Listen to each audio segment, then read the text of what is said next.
अंबरनाथ कांग्रेस के 12 निलंबित नगर सेवकों ने आज नवी मुंबई में भारतीय जनता पार्टी में जाहिर प्रवेश किया। यह पक्ष प्रवेश प्रदेशाध्यक्ष रविंद्र चव्हाण और वन मंत्री गणेश नाइक की मौजूदगी में हुआ। बीजेपी में शामिल हुए नगर सेवकों ने आरोप लगाया कि कांग्रेस से चुने जाने के बाद पार्टी ने न तो कोई संपर्क किया और न ही चर्चा, बल्कि अचानक निलंबित कर दिया। इसके बाद वे अपक्ष बने। नगर सेवकों ने कहा कि सबसे पहले संपर्क बीजेपी ने किया, बाद में एकनाथ शिंदे की शिवसेना से भी बातचीत हुई, लेकिन विकास के लिए बीजेपी के साथ जाने का फैसला लिया गया।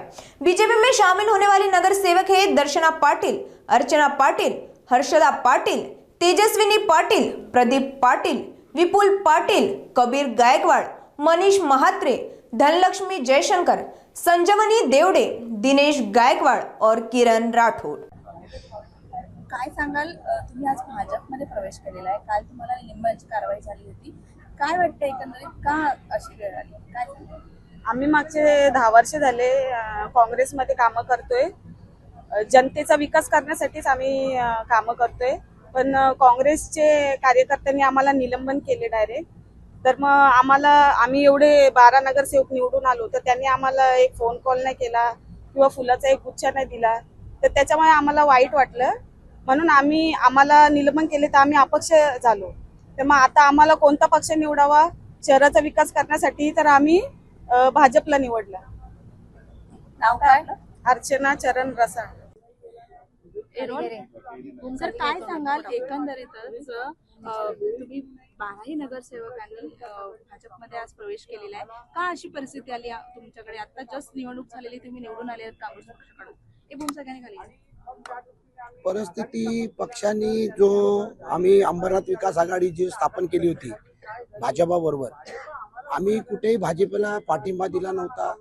फक्त अंबरनाथच्या विकासासाठी अंबरनाथ विकास आघाडी म्हणून अजित पवार यांची राष्ट्रवादी, भाजप आणि अंबरनाथ आपलं काँग्रेसचे 12 नगरसेवक होते, भाजपचे 15 आणि राष्ट्रवादीचे 4 घड्याळाचे, असे मिळून 31 नगरसेवकांनी ही आघाडी बनवली होती। आणि त्याकरता आम्ही त्यांना विकासासाठी पाठिंबा दिला होता आणि त्यांनी सुद्धा आम्हाला सामावून घेतलं होतं। परंतु काल आमच्या प्रदेशाध्यक्षांनी कुठलेही आमची विचारणा न करता, की कुठली नोटीस न देता आम्हाला तात्काळ निलंबनाची कारवाई केली। आमचे ब्लॉक अध्यक्ष प्रदीप पाटील यांच्यावरती तात्काळ ब्लॉक अध्यक्षपद काढून घेतलं आणि आमचे जे निवडून आलेल्या 12 नगरसेविका होत्या त्यांच्यावर सुद्धा तात्काळ कारवाई केली आणि निलंबन केलं। आणि आम्ही म्हणजे गेल्या 50-60 वर्षापासून आम्ही काँग्रेसवासी होतो, आम्हाला एका क्षणामध्ये त्या लोकांनी आम्हाला म्हणजे अपक्ष करून टाकलं, त्याच्यामध्ये आम्हाला खूप दुःख होता। पण एकंदरीतच तुम्हाला का काढण्यात आलं होतं, त्याचं काही रिझन तुम्ही विचारलं का? आम्ही प्रदेशाध्यक्षांशी संपर्क केला, त्यांना आम्ही सांगितलं की आम्ही भाजपला बाहेरून पाठिंबा दिलाय, अंबरनाथ विकास आघाडी म्हणून आम्ही त्यांना पाठिंबा दिलेला आहे, आम्ही त्यांच्यात विलीन झालो नाहीये। पण त्यांनी कुठलंही आमचं ऐकून न घेतलं, त्वरित आम्हाला निलंबनाचं आमच्या अगोदर मीडियाला त्यांनी पत्र दिलंय, म्हणजे यांच्या तयारी होत्या की कुठेतरी आम्हाला निलंबनित करायचं, म्हणजे कुठला तरी राग त्यांच्यामध्ये मनामध्ये होता आणि त्यांनी म्हणजे कुठलीही सुनवाई न घेता, कुठले कारण नोटीस न दाखवता त्यांनी आमच्यावरती थेट कारवाई केली आणि आम्ही एका क्षणामध्ये सर्व काँग्रेसवासी अपक्ष झालो आणि आमच्याकडे कुठलाही पर्याय नव्हता। आणि जनतेने ज्या निवडून आम्हाला दिलं होतं ज्या विकासाच्या मुद्द्यावरती, आणि तो विकास आम्ही अपक्ष म्हणून कुठे करताना आम्हाला दिसत नव्हता, म्हणून आज आम्ही प्रदेशाध्यक्ष रवींद्र चव्हाण, कॅबिनेट मिनिस्टर गणेश नाईक साहेब आणि आमचे आमदार किसन कथोरे यांच्या मार्गदर्शनाने आम्ही आज भाजपमध्ये प्रवेश केलेला आहे। मी माजी नगरसेवक उमेश पाटील आहेत आणि हे सगळे आमच्या नगरसेविका आहेत, हे सगळं नवनिर्वाचित नगरसेवक आहेत। काँग्रेस सोडून थेट भाजपमध्ये आलेले आहेत, काँग्रेसला रवींद्र चव्हाणांनी धक्का दिलेला आहे, काय बोलणं झालं, पुढचा विकास कुणाचा होणार आहे?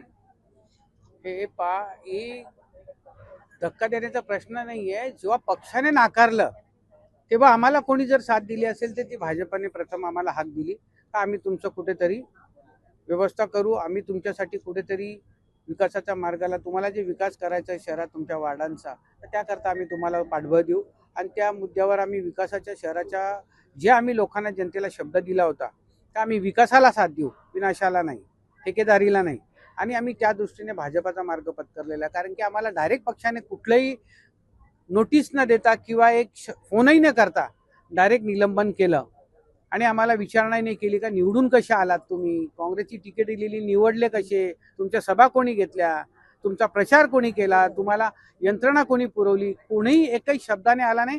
साधा आम्हाला एक बॅच सुद्धा दिलेला नाहीये पक्षाने, पण आम्ही निवडून आणलं होतं. काँग्रेसची आमची निष्ठा होती आणि एवढा निष्ठेला आम्ही असताना आम्हाला जर तडकाफडकी निलंबित केलं तर आम्हालाही त्याचं दुःख झालं. आमच्या नगरसेवक नवनिर्वाचित नगरसेवक आहेत, पहिल्यांदा निवडून आलेत जनतेतून, जनतेचे प्रश्न सोडवण्याकरता आलेत. मग प्रश्न कोण सोडवणार? आम्ही जर निलंबित झालं तर प्रश्न, मग आम्हाला भाजपाने प्रथम साथ दिली आणि आम्ही त्यांना त्या हाकेला, त्यांच्या हाकेला आम्ही साथ दिलेली आहे.